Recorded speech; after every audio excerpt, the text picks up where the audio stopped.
Hello and welcome back to the channel. Welcome back to everybody's favorite series. Well, it's mine anyway. Sorry, Sam. Oh, that's don't know how he's going to feel about that. But this is the album of the year slash song of the year series.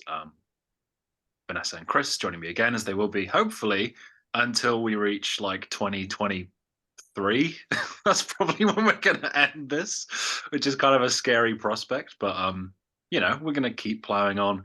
And of course, you will have seen last Saturday, we counted down our top songs of 1965. This Saturday, we're talking about top albums of 1966. And next Saturday, you will see top songs of 1966. A little weekend treat for you.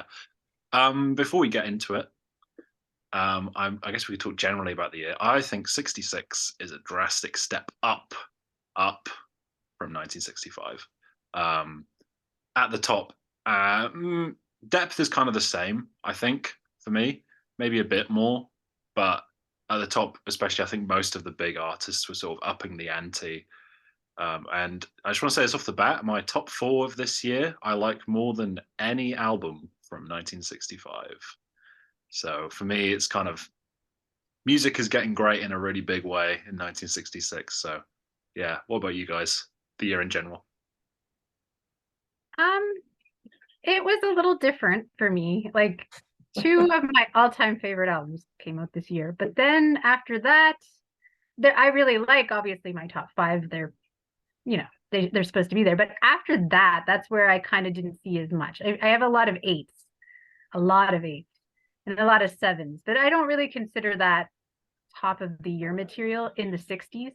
Maybe in other years it could be, but right now I don't think it can be for me. So yeah, it was a strange experience going through this year. I would have expected it to actually be stronger, like as far as depth.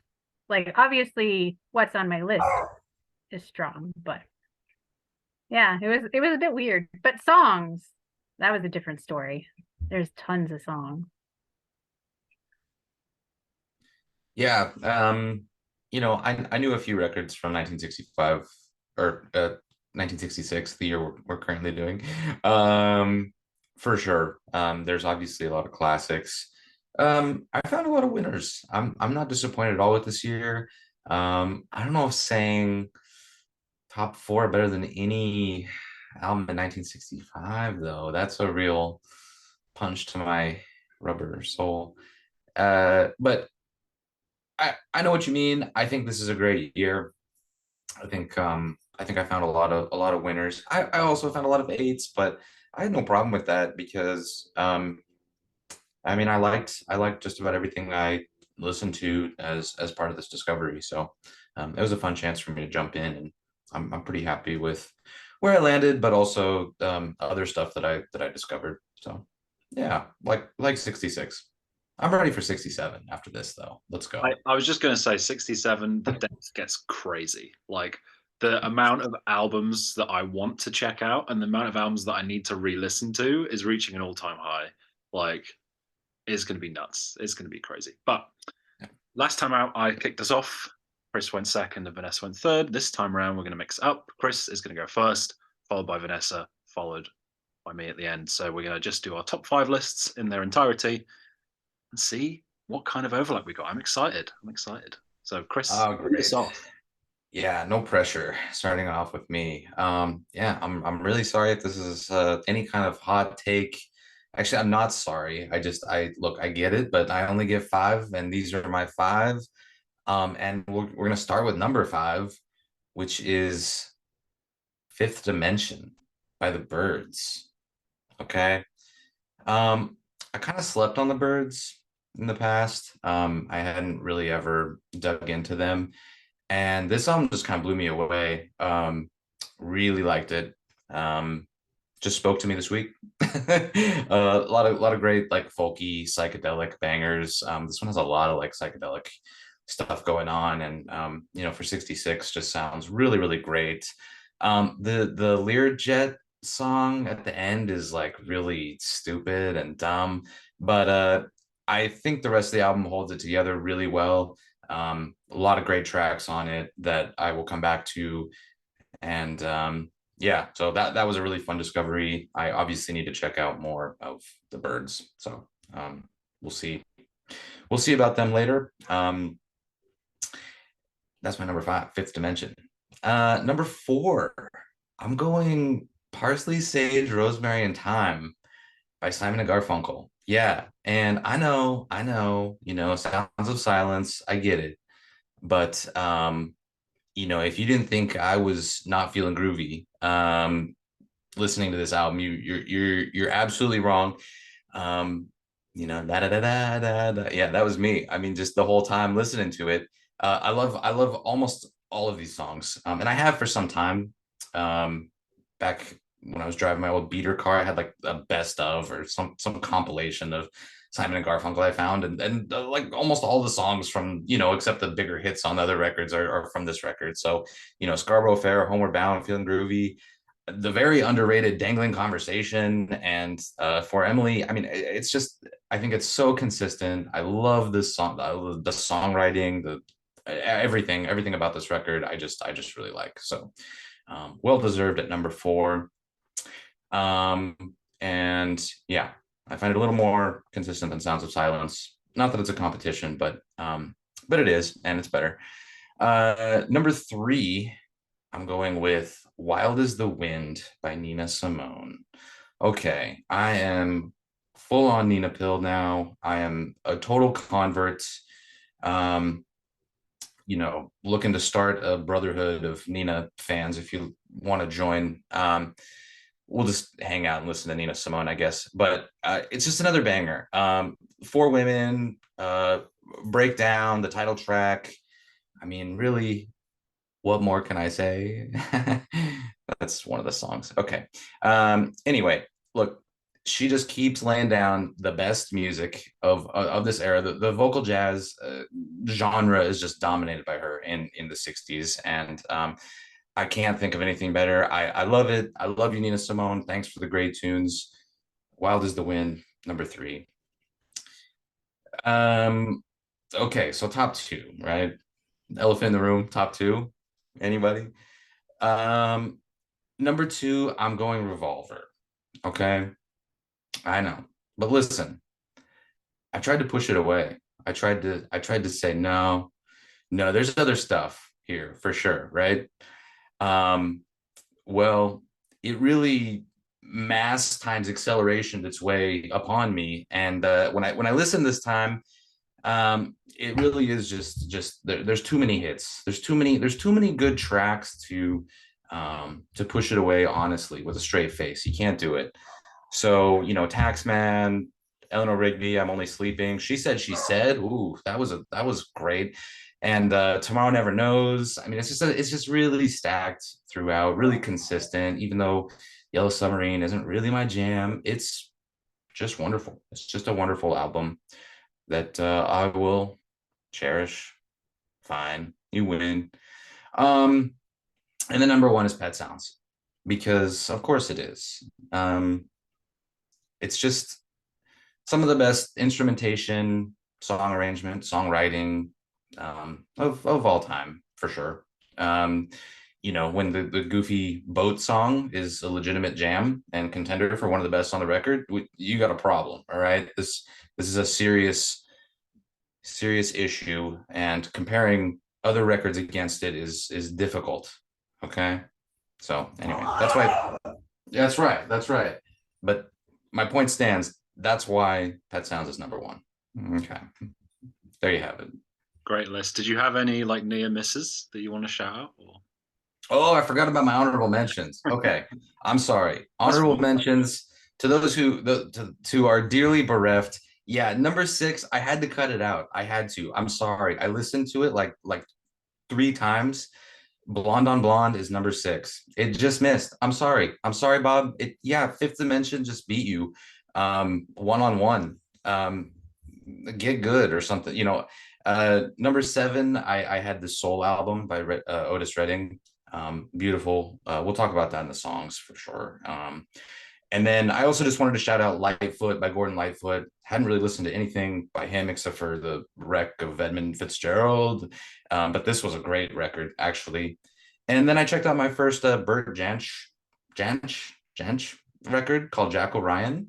And it was a lot of fun. It was actually really great. Love the guitar throughout. And no one on my radar music has rated it. So I recommend you check it out because you watching probably haven't. All right. Calling you out specifically. Just kidding. But do check it out. It was great. Those are the main highlights I wanted to shout out. So they didn't make my top 5, but they will be spun again in my house. Good list. Good list. Yeah, can't complain. Can't complain at all. Yeah, it's perfect. Just kidding. Not as perfect as mine, though. No. So you actually had 2 of my honorable mentions. So Simon and Garfunkel, Parsley, Sage, Rosemary, and Thyme is one, and Nina Simone's Wild as the Wind is my other honorable mention, which I only kept it to 2 this time. So my number 5 hasn't been mentioned yet. It is the Kinks Face to Face. So it is an album for me that's kind of grown on me more since I first heard it. It seems to get better every time. It's filled with catchy and enjoyable pop songs. I think they're pretty irresistible once you get to know them. Like when I was going back to it, like, oh, I love this song. Oh, this song. Yeah, this song. Like I don't always know them by title looking at them, but then when I'm listening to the album, it's like, yeah, this can't not be in my top 5. It's not quite on the level of some of their best albums later on that we're going to see in the next couple of years, but it's pretty close. I think it's really kind of the start of them becoming the Kinks that we get to know, just from a songwriting perspective, and just kind of their personalities coming out a bit more here. And not only is the classic Sunny Afternoon on here, but there's lots of other great songs like Party Line, Rosie, Won't You Please Come Home, Too Much on My Mind, Session Man, Little Miss Queen of Darkness. So, love them all. So that's my number 5, Face to Face. My number 4 is the Soul album by Otis Redding, which is actually my favorite Otis Redding album, but somehow ended up in the same placement as the other one, but that's all right. I've always gravitated more to this one as a complete album than Otis Blue. Even if Otis Blue does have more recognizably classic songs on it, this one just has some that I love a little bit more. Like right from the moment it opens with Just One More Day, which I absolutely love. I'm all in. So it's the one that I put on much more often. The other 2 originals, Any Old Way and Good to Me, are both very strong songs, and I absolutely love his version of Cigarettes and Coffee. That's a highlight for me. And it's, like I said, just long been my go-to Otis. This is the one I'm going to spin if I'm going to sit down and listen to Otis in the afternoon. So it's my number 4. Number 3 is Blonde on Blonde, which originally I had them reversed, but as I listened to Blonde on Blonde more, it was pretty undeniable. I could not put Otis ahead of him. I just couldn't do it, as much as I love that Otis album. It's just an absolutely captivating album from start to finish. It's so easy to forget that it's over 70 minutes long. Like, which that's a feat. When someone can do that, then they earn a place in the top 5, I think.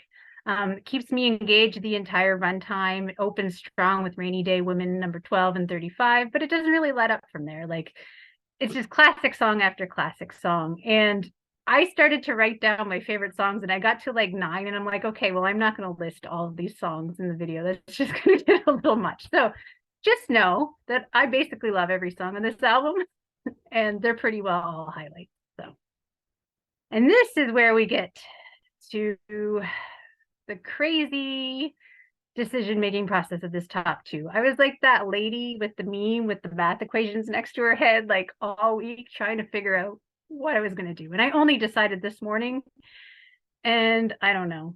I guess this is where it stands for now, but my number 2 will be Pet Sounds. As much as it hurts. I'm not sure what initially made me listen to this album years ago, because at the time that I got into it, I really only knew Beach Boys for like their fun, like surf pop songs and like, you know, the songs everybody knows. And it really wasn't something that I would have been listening to at the time. It was more into like punky stuff and more stuff like that. So the fact that I gravitated towards this album was kind of speaks volumes to how good of an album it is, that it reached me at that time in my life. And it's never really let up since. Like I was immediately blown away by this album. And I found myself going back to it all the time, even back then. So it's just something undeniable about how beautiful and captivating the songs on this album are. Some of the best pop ever, really. And not only are they catchy and immediately memorable songs, but they're just beautifully layered and rich and just undeniable. So there's the big songs that everybody knows. Wouldn't It Be Nice, Luke John B, and God Only Knows, of course. But there's also many awesome deep cuts that are just as great. Like I'm Waiting for the Day. No, There's an Answer Here Today. Just to name a few. So, but unfortunately, it had to be number 2. And Revolver is number 1. Long been the album I consider my favorite Beatles album, and sometimes I question myself on that because they have so many great albums, which I don't really need to tell anybody that. But ultimately, I always come back to this one at the top. I just think from beginning to end, it's an awesome listening experience. There's not really any moments on it that I consider weak ones, not even Yellow Submarine. It's just a fun song. But I know a lot of people don't really love that one, but I do. It has a lot of variety. It's got many beautiful pop songs like Here, There, and Everywhere and Your Bird Can Sing. But there's also some more adventurous sonic explorations like Love You Too and Tomorrow Never Knows, which I feel like it almost closes the album looking towards the future of music almost, which is pretty big feat for any album. So that's kind of what, when I went back to them both back to back, I was like, okay, fine. Revolver wins. And yeah, but like the great thing about it is even though I've heard it so many times, I'll hear songs on it at certain points that it's almost like I'm hearing them for the first time. And She Said was the one this week. Like it was in my head all week and just couldn't stop thinking about it. So yeah, Revolver is my number 1. I guess it's worth pointing out to the viewers that don't know that Vanessa uses a 10-point decimal scale. And are they 2 of the only like 10 albums ever that get a perfect 10 on that scale? Yeah, in 1 year. So yeah, so 72 is the other one that I will have that issue with, but damn. Okay, well, it's quite an unusual position for me to be going last, but I'm excited by it. I have 4 honorable mentions, 3 that have been mentioned already naturally, and 1 that has not. Fifth Dimension by the Byrds was my number 6. This is my number 5. I was like, which am I going to put in? And I'm so glad Chris put it in because I felt so guilty for not putting it on the list. So Chris got my back. Parsley, Sage, Rosemary, and Thyme, also an honorable mention. Lightfoot by Gordon Lightfoot, also an honorable mention, which I thought was brilliant, and I'll talk about it again in the songs video. And Swinging Doors and The Bottle Let Me Down by Merle Haggard and The Strangers, also a really great country album from this time.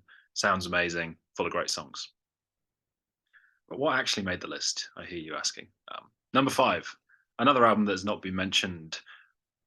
Buffalo Springfield, self-titled. I fell in love with this album. This is so cool. I'm gaga for Neil Young at the moment, and I have been for the past like 6 months. So hearing him at such a young age, so early in his career, was really cool.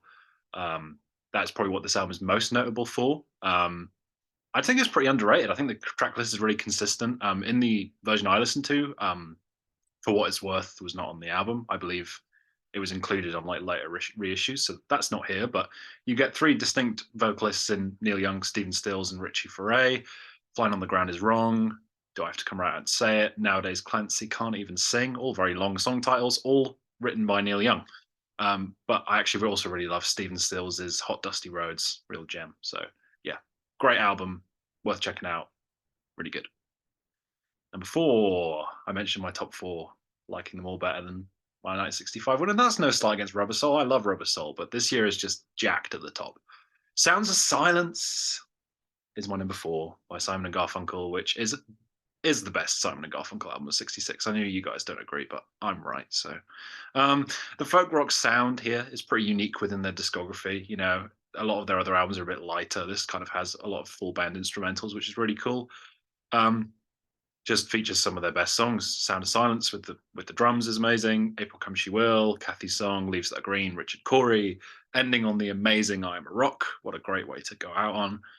It's like 28 minutes. Every song's awesome, but there are 3 better albums in '66, and they are the 3 albums everybody thinks are better in '66.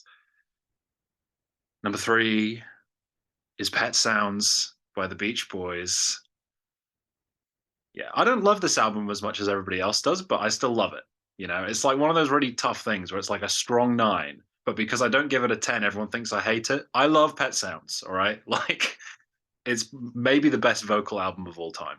Like it is, the harmonies are incredible, and just for the vocal arrangements alone, it's worth it. I think there are a few songs and a couple instrumentals and a couple other songs that I'm not too big on, which I'm not going to say what they are because I know better than that.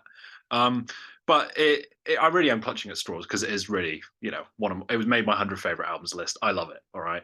But 66 is tough because my number 2 is Blonde on Blonde by Bob Dylan, my favorite Bob Dylan album. Always has been. Sad it can only be number 2. To me, it's his best of his like rock albums. Filled with some of my favorite Dylan songs like Vanessa. I can't really list them all off because that would be ridiculous. This is kind of the album where he has his most like comical Bob Dylan, like who sing like this all the time, you know, on every song.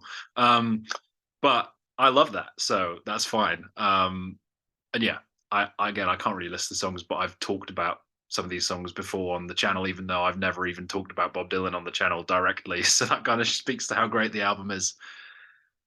It's not quite as great as Revolver by the Beatles, which everybody knew was going to be my number 1 because it's my 11th favorite album of all time as of my favorite albums list.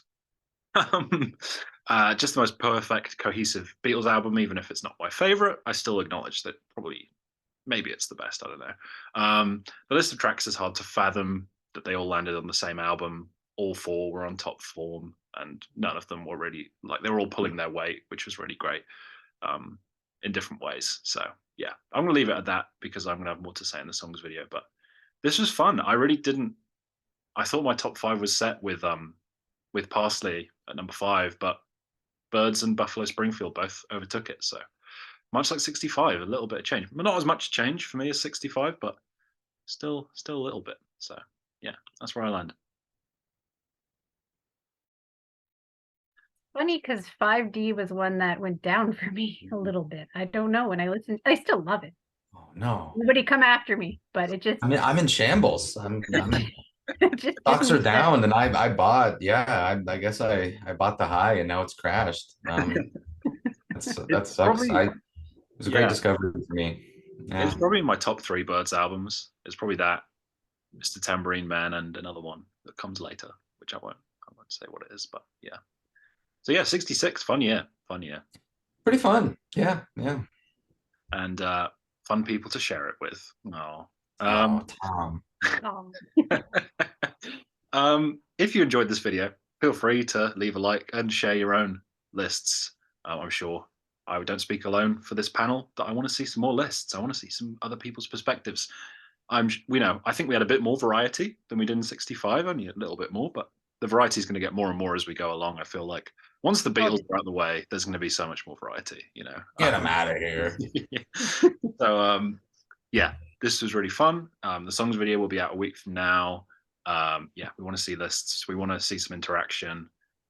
65 did really well, and we want to go onwards and upwards. So thank you so much for watching, and hopefully we will catch you soon.